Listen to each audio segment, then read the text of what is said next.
I'm here now to debunk Christianity in less than a minute. All right, let's hear it. I'll need my first witness, Jesus of Nazareth. According to the Bible, who else tried to use Jesus' words against him? Oh, right. Okay, so Jesus teaches in the Gospel of John that the only true God is the Father. Yes, and? If the only true God is the Father, then Jesus cannot be God. Okay, so this person seems not to quite understand the doctrine of the Trinity in Christianity. In Christianity, the Father, the Son, and the Spirit are all three persons united in the one essence of God.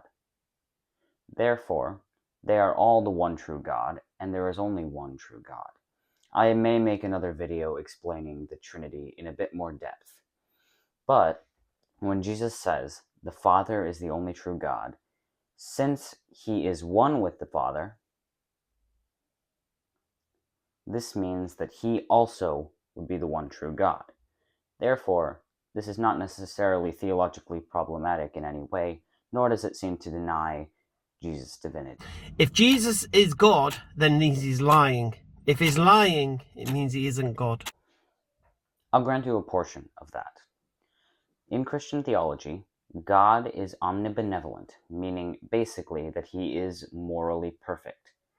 However, lying is considered a moral wrong. Therefore, if Jesus was lying, he likely was not God. However, I will not grant you the first portion, where you stated that if Jesus was God, he was lying. This is because, as I explained, the Father being the only true God does not disqualify Jesus as also being the only true God due to Trinitarian theology. Therefore, if Jesus says the Father is the only true God, he isn't God. Incorrect. If he's lying about the Father being the only true God, he isn't God. Correct. However, your arguments do not seem to prove that Jesus was either lying or denying his divinity. Therefore, Jesus debunks Christianity in less than a minute. No, he doesn't. Christians, you're welcome. I don't recall thanking you. Now, I'm going to look at that verse a bit more closely just to get the full context. So, John chapter 17, verse 3 says, "And this is eternal life, that they know you, the only true God, and Jesus Christ, whom you have sent." Now, I agree that, at first glance, that verse, which I read in the English Standard Version, does seem to imply that Jesus isn't divine.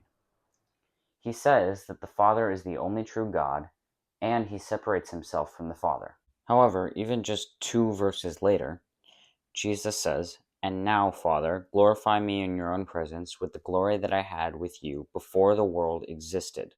So, this seems to imply that, though Jesus and the Father are separate, they are both still divine, and since the Father is the one true God, Jesus would also have to be the one true God.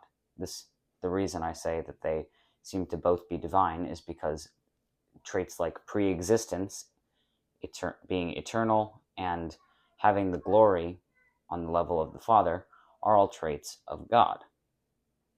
So, if Jesus is said to have had these traits, it seems to imply that Jesus is God, and since the Father is the only true God, though Jesus is separate in person, as the Trinitarian theology states, he is still the one true God, connected through essence, which is a term that I will also explain likely in my Trinitarian video. In short, this verse does not seem to me to disprove the divinity of Jesus. Farewell.